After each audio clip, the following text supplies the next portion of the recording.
Welcome to Conversations with Kay. I'm Kay Ryder, and every week I interview Vermonters who are leaders in the fields of government, healthcare, education, the arts, and community life.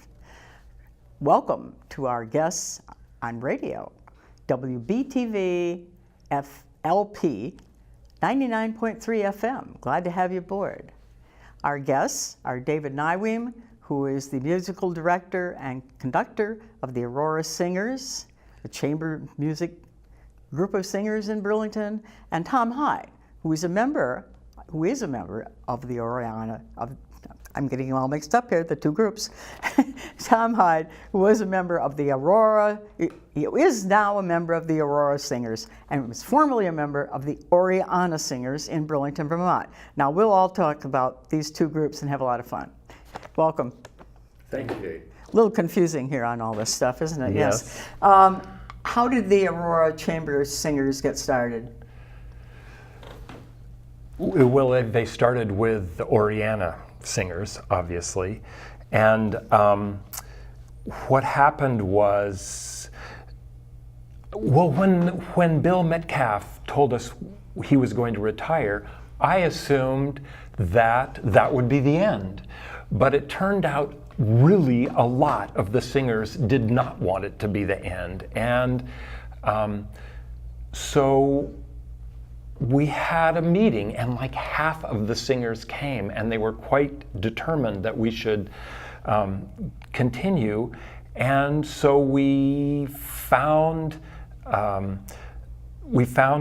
another name, and Bill Metcalf wanted the name Oriana to retire with him. So he got a new name, and it was actually just out of the blue, one of the members had the idea of calling it Aurora Chamber Singers.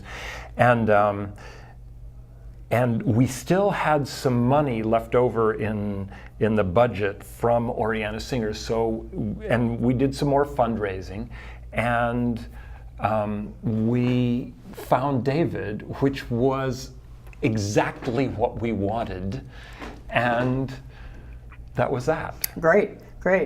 Now, Bill and Liz Metcalf left a magnificent musical legacy. They really did.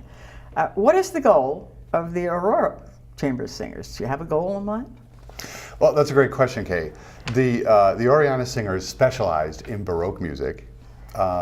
They specialized in performing in the community pretty regularly with other big arts organizations. For example, with the Vermont Mozart Festival that ran for many years, as well as a bunch of other things. And it was their mission to do the best possible performances of some of the great choral works of the Baroque period with those singers in the area who could really handle the material. And I certainly didn't want to ignore that past. And when it came about trying to figure out a way for the Aurora Chamber Singers to move forward, I thought it would be interesting to always feature that legacy of Baroque music and performing in big spaces with very dramatic works. But I also wanted to develop things that were more in the traditional four-part choral chamber music traditions. So, for example, in our initial program, which we did last May, we did a Bach cantata, but we also did a Baroque composer that the group had not been used to doing, some Heinrich Schütz music, and then I wanted to do some things which were extremely different from anything else that the group had ever done. So we included the Brahms Liebeslieder waltzes, the first book of that, and did an American choral work by Randall Thompson.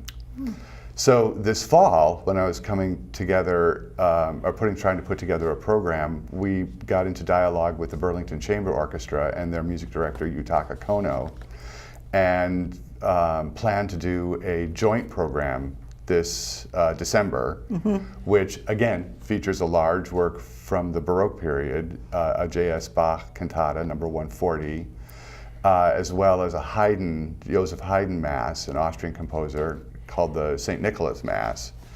And then because of my interest in and the Burlington Chamber Orchestra's interest in American music, we're doing a significant grouping of music from the Shaker community of New Hampshire, some of the Shaker communities there. So that'll be American music from about 150, almost 200 years ago as well. Okay, so we'll talk a little bit more about that concert in December. But I'd like to go back to you, Tom. How many members of the Oriana Singers have moved on, if you will, to the Aurora Singers? Yeah, I meant to say that. Essentially all of them. The only people who aren't there are people who can't be there for a reason unrelated to the music. Basically, we have the same group. We've added a few more singers to round it out. So yeah. That's really wonderful. That's a tribute to Liz and Bill and to David that you're continuing. How much do you practice every week? We have rehearsals Wednesday afternoons every week, and then as we get closer to concert time, we add some rehearsals, obviously, with the orchestra as well. The singers are pretty self-directed. They prepare their material, so when we come in, the goal of the rehearsal is honing the sound, working on tricky spots that are ensembles. But if people are not learning notes, I think it's possible just to say you have to learn those notes, and usually they're fixed by the next week. Right. So we need to be efficient, and they're willing to put in the work to keep that efficiency going, which is great. Okay, now I'm talking with David Nieweem, who's the director of the Aurora Chamber Singers, and with Tom Hyde, who was a member of the Oriana Singers, but is now a new member of the Aurora Chamber Singers. Does the word Aurora mean anything special for singing? No, the Aurora Borealis, you know. No, it was just somebody. Well, one of our members just had the idea of Aurora Chamber Singers, and we said, "Yep, that's it." Well, it's a great name. Yes, yeah. It conjures up, lights. Right, and Aurora, Oriana means dawn, and so does Aurora. So. Okay, great. What is unique about chamber singers? What is unique about the sound they make, David? Mm-hmm. Well, I mean, I've been in all kinds of choirs. I mean, for many listeners, choirs are choirs are choirs. For people who know a lot about choirs, nothing could be further from the truth. I started out, for example, as a singer in a boy choir, and then in a mixed men and boys choir. And then when I was in high school, I had some wonderful singing opportunities, one of which was the first time I was associated with the Chicago Symphony Chorus, which was a 250 voice symphonic chorus that performed all the time with the Chicago Symphony. And then when I went to college, I had my first experience with what I guess I would term a chamber choir, where the focus is entirely on the choral sound, so that the orchestral choral mixture was not the most important thing, but the sound of the choir itself, the attention that the choir gives to the text, the individual vocalism of each person is not so much diminished to serve a common goal, but rather pulled out to make for a more individualistic sound. And the ensemble goals for a chamber choir are more to get on the same wavelength as everybody else in the group and feel as though you're doing something extremely intimate in a very large space. So the singers are pulled out and melded together all at the same time. Mm-hmm. That's an interesting combination. Now let's go back to your holiday concert. Mm-hmm. It's on December 9th, and Where and when will it be held? At 3 p.m. on December 9th in First Church, Burlington, which is at 38 South Winooski in Burlington, across from Penny Clue's restaurant. My church. Yeah, right.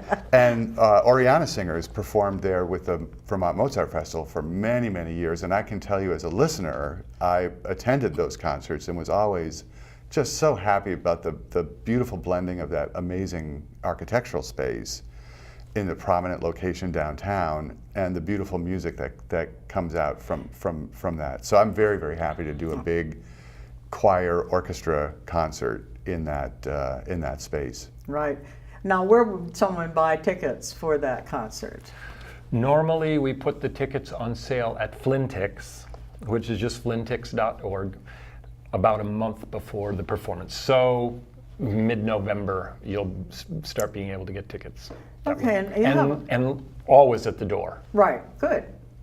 We'll hope not at the door. We hope you're sold out. Sure, yeah. That would be good, wouldn't it?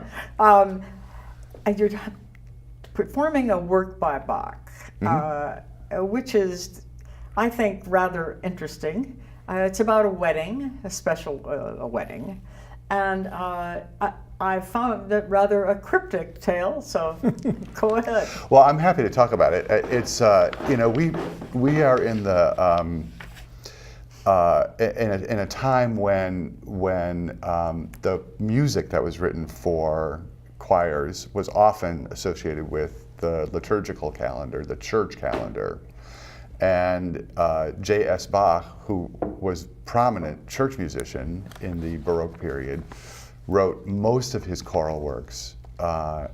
In fact, only a very few are not sacred choral works for liturgical purposes. So that means that every Sunday he wrote a little musical piece that illustrated what was going on in the church lectionary. Amazing. Every Sunday. Every Sunday, right. And the huge works and complicated works, but he had a lot of players who could play and singers who could sing, and everybody got the dramatic stuff behind the religious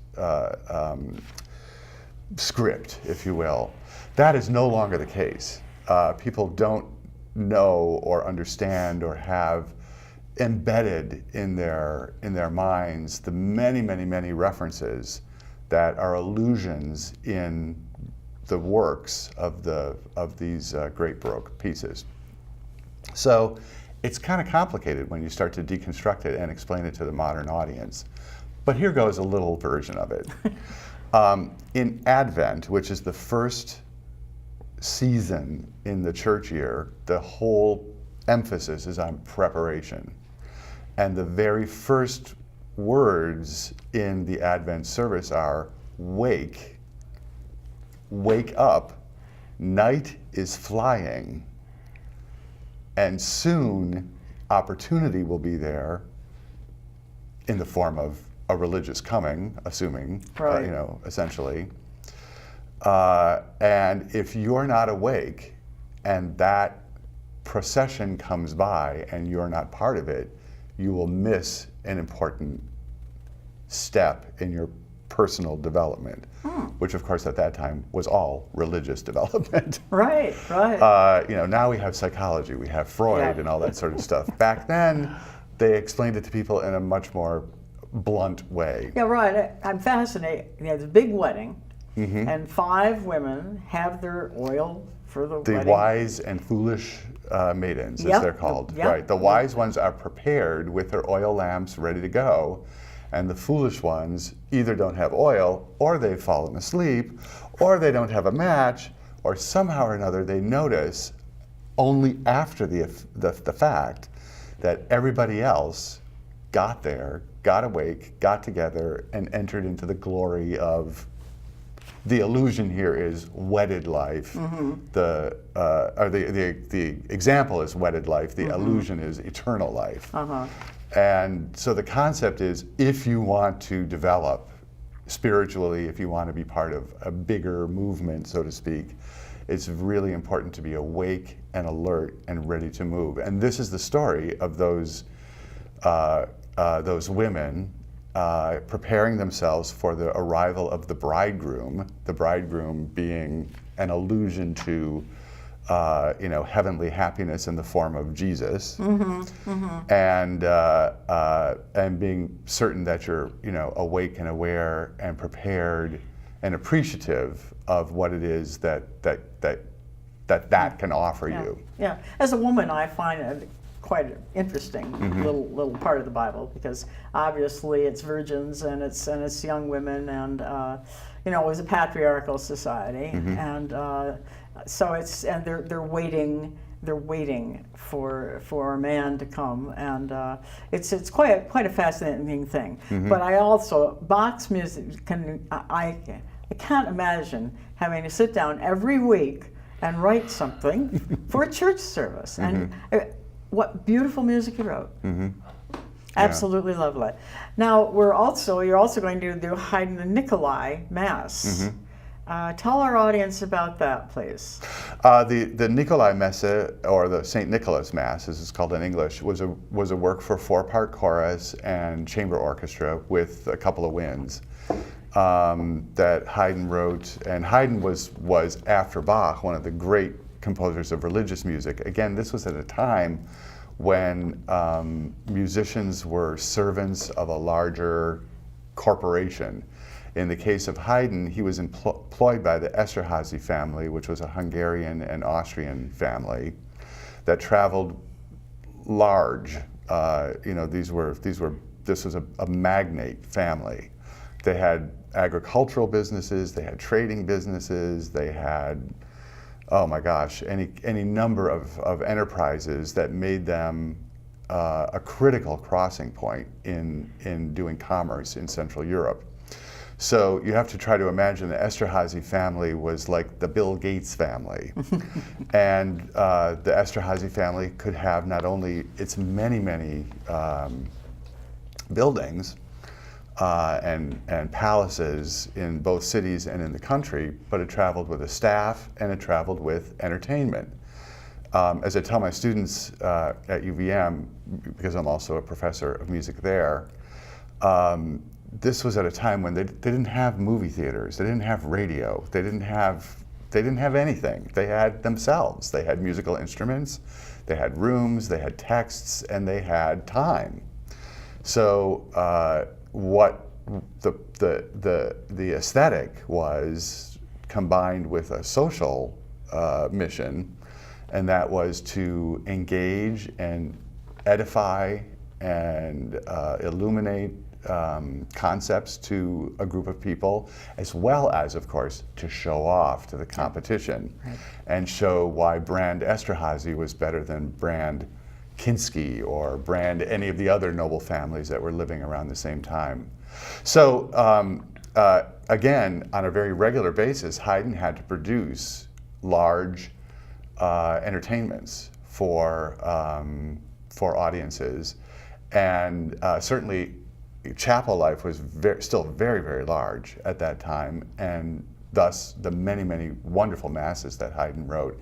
This particular one we chose because of the orchestra complement and the fact that it has that general Christmas thematic, including St. Nicholas. Ah, great.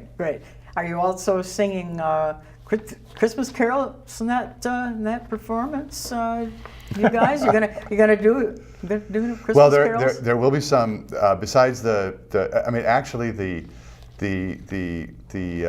Bach and the Hadyn are both thematically very, very connected to Advent and Christmas. In addition to that, we're doing some American music, I think I mentioned earlier, from the Shaker community in New Hampshire. And among those things are many just plain blatantly Christmas texts. And as to Christmas carols themselves, you'll just have to come and see. Well, there's just a whole collection of Christmas carols from olden times, if you will, that are so very beautiful, and we don't hear them very often. So I always love to hear them. And I've heard the Oriana Singers, Tom, sing sing those old Christmas carols. You know, "Lo, how a rose e'er blooming" is a very old Christmas carol, very old Christmas song, and it's so lovely. And there are many more too. And England has a lot of old Christmas music. One of the great pieces we're doing on that program is a piece called Christmas Jubilee, and it's for 3 choruses. It's a split SATB chorus, and then a small group of women, in this particular case, who are supposed to be portraying young children coming down for Christmas morning. So that's a Victorian piece from great. You when you conduct the Oriana or the Aurora Singers when they are singing, it's different from conducting with an orchestra and the Oriana or Aurora Singers, right, David? It is, yeah. I mean, working with an orchestra and a chorus together is wonderful because, you know, first of all, composers know what they're doing when they're writing for chorus and orchestra, and they write something that's acoustically interesting and designed to portray the orchestra or let the orchestra have its voice in a really important way, but also blend together with the chorus. So it's not like a competition. They're definitely serving each other fully. The great thing about working with the Aurora Chamber Singers is that they're experienced working with orchestras before. They're experienced singers, they get it.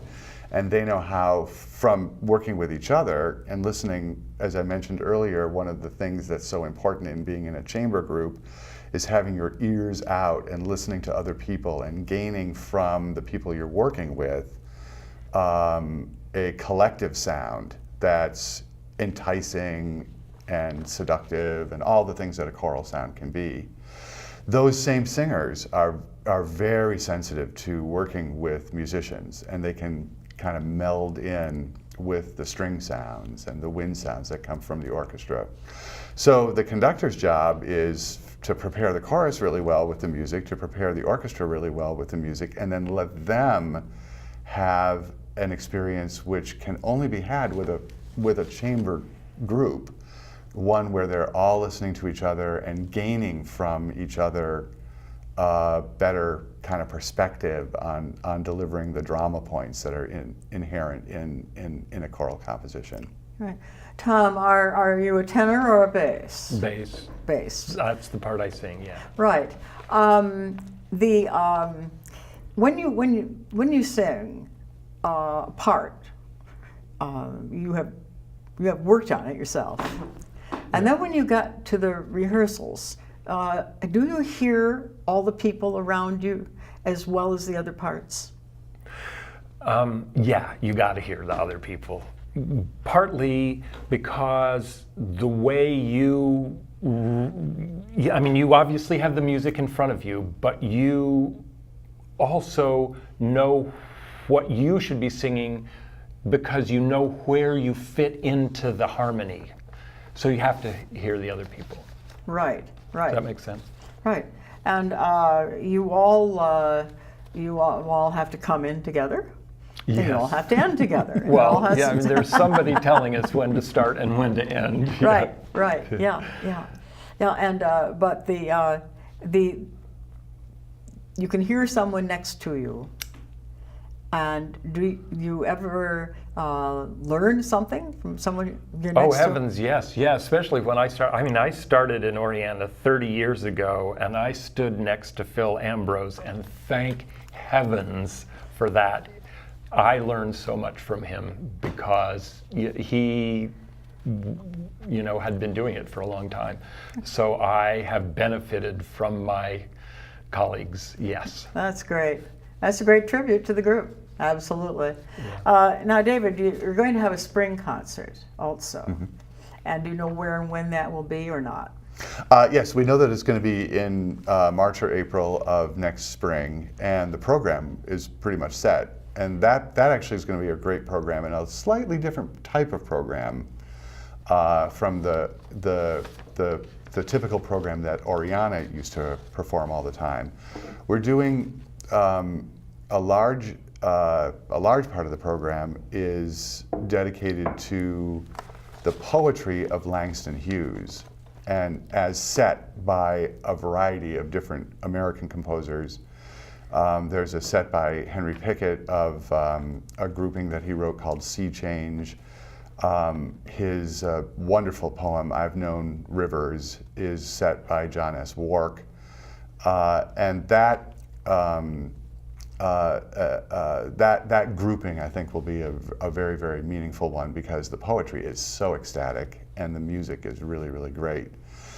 Who was Langston Hughes? Tell our audience. Langston Hughes was a prominent African-American poet of the early to mid 20th century, was a very, very prominent published author. Is he part of the Harlem Renaissance? Yes, exactly. Part of the Harlem okay. Renaissance. Yeah. And is, I mean, certainly one of the leading voices and one of the most ecstatic voices of that period. And since I'm talking about poetry right now, the last piece on the program is a setting of words by Walt Whitman, and who was a transcendentalist, and of course Walt Whitman was one of the greatest I bow to Walt Whitman all the time. What an amazing poet. He wrote a lot of very, very interesting music, but one of the pieces that is most compelling is a setting by Howard Hanson, the 20th century American composer, of his work called, it's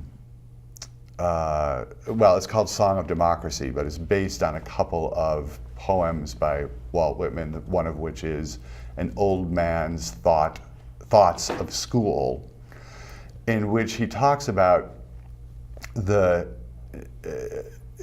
cultural diversity. I mean, this is a man who was talking about these things 100 years ago. Yeah, right, yeah. And he was talking about cultural diversity as the bedrock of the American experience, not as something we have to bend ourselves to understand, but that if we want to succeed at all, it'll be through that bedrock.